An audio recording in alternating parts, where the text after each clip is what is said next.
ये गाड़ी निसान उरवान है। इसके गियर में आवाज़ आ रही है, देखते हैं किस चीज़ की आवाज़ है। स्टार्ट करो।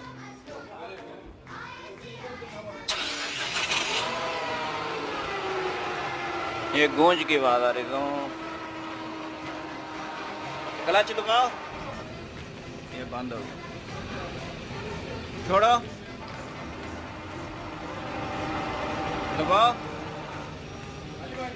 ओके, क्लच बैरिंग की आवाज़ है।